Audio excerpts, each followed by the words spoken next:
Bill Maher just absolutely destroyed woke culture and cancel culture here in this podcast clip with John Hamm that we'll watch in 1 second. But Bill Maher hasn't necessarily been the best soldier of freedom of speech, the best person to go against woke culture. You know, during the height of 2020, during the height of all that weirdness that was going on with the summer of love and, you know, the jab and the pandy that was happening, Bill Maher was definitely more on the woke side than not. But you could definitely see his transition over to the common sense side more and more as time goes on. He's still to this day, Bill Maher will say some really weird things that goes along with the woke crowd, but he's definitely turning on them quite a bit. He's realizing, as everybody is out there with a little bit of common sense in their head, is realizing that this woke crowd is just, it's not the way to go. You know, it's a bunch of lunatics that just don't know when to stop. And you can tell they don't want to be taken seriously because of some of the things that they'll do. And Bill Maher will explain that in this clip as well. Let's check out this clip. Like I said, with Bill Maher and John Hamm talking about, did woke culture go too far? Let's check this out. Basically the same philosophy for 30 years, even though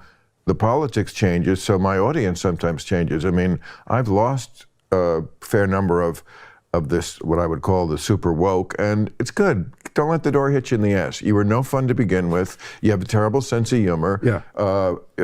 I think that's, don't you think, you tell me, because you have a little more of a sense of what the mood in the room, so to speak, is, but I feel like that particular affliction is waning in some way, because it feels like it's reached its useful conclusion. The critical mass is... There's no doubt that that is happening, that woke culture is dying, that they're losing people by the second. Like, people are leaving woke culture. People are realizing, like Bill Maher and like John Hamm, that you know, that's just a bunch of lunatics, like I said, that don't know when to stop. And they don't want to be taken seriously. They simply want you to comply. It's not about acceptance, like they want you to believe with Pride Month and all of that. It's not about acceptance. It never has been. It's about compliance. And if you don't comply, like I said, they don't know when to stop. And whenever they have platforms like Twitter that truly try with the freedom of speech stuff. Yes, Elon has definitely done some weird things that I don't agree with, especially with the Eliza Blue stuff, if you followed that. But it's a big step in the right direction for overall freedom of speech and having at least a platform where people can speak freely. And you can see how much people just despise the woke culture, just don't put up with this stuff anymore whenever a platform like Twitter exists, where it's a pretty good place, not a perfect place, but a pretty good place for people to actually have freedom of speech and actually have discourse that they can't have on other platforms such as YouTube and such as Facebook and all these other platforms that want to really, really monitor your speech. Let's check out the rest of this clip. It's like, okay, we get it. We get it. There is a useful quality to some of what you're saying. The overreaction, overbearing thing of it is absolutely not useful. And in fact, it's counterproductive to your own point.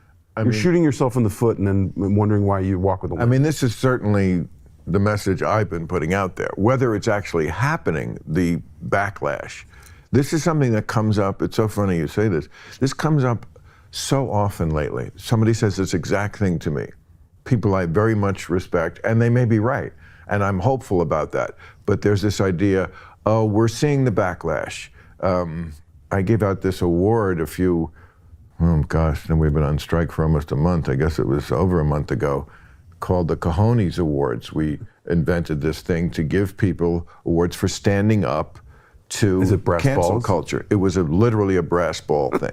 And I gave one to Trader Joe's because there was a threatened you can't say Trader Jose. Trader Jose. And they said, you know what, we don't think it's racist, go fuck yourself.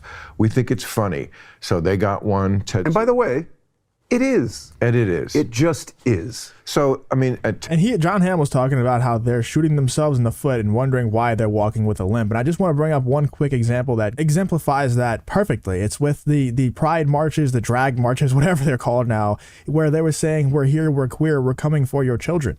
There's so many people out there who have been fighting to say, no, we're not coming for your children. And there's so many people out there who are part of that community that, you know, really don't want to go after the children. They're saying, please stop. We don't want to go after the children because that's when we won't be taken seriously.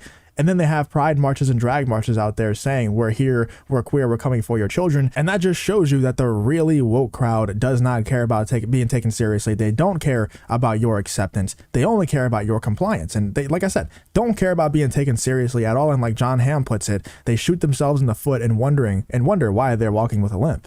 Ted Sarandos got one for sticking with Dave Chappelle for his special when there was the big trans protest against that. So that's an indication to me that if I can have this little award show for people who stand up to cancel culture, maybe that's true. Maybe this is a wave that's coming. But the fact that a few people have stood out and did that, to me, I don't know. These people are not going away. Hey, thanks. There is no doubt a wave that is going against the woke culture, the wave that is going against cancel culture. It's been building up for a really long time. And as the woke continues to get more and more woke and continues to get more and more just crazy, just out there with their ideas and the way that they're pushing their ideas on people, like I said, with those pride marches where they're chanting those disgusting things, the farther and farther they go in that direction, the more and more people who will build up in the wave against the woke culture, like Bill Maher. Bill Maher is a perfect example of this, who was very much on their side, like I said, in the height of 2020, with all the protests that were happening, with the jab, with the pandy. He was very much on their side. And then slowly but surely, he started to realize, wait, these people are a little bit crazy. Let me start talking to some people on the other side. Started to realize, hey, the people on the other side are actually pretty normal. These people have a lot of common sense. Maybe they're right. And Bill Maher, over time, has started to really, really go against woke culture until he gets to this point where he's saying, don't let the door hit you on the way out. Like, I don't care about losing these woke people at all. And now he's completely destroying them on his podcast and on his show and everything like that. Let me know what you think about Bill Maher going after woke culture and pretty much saying, I don't want you here. I don't want any woke people here. Let me know what you're thinking about this whole Bill Maher clip.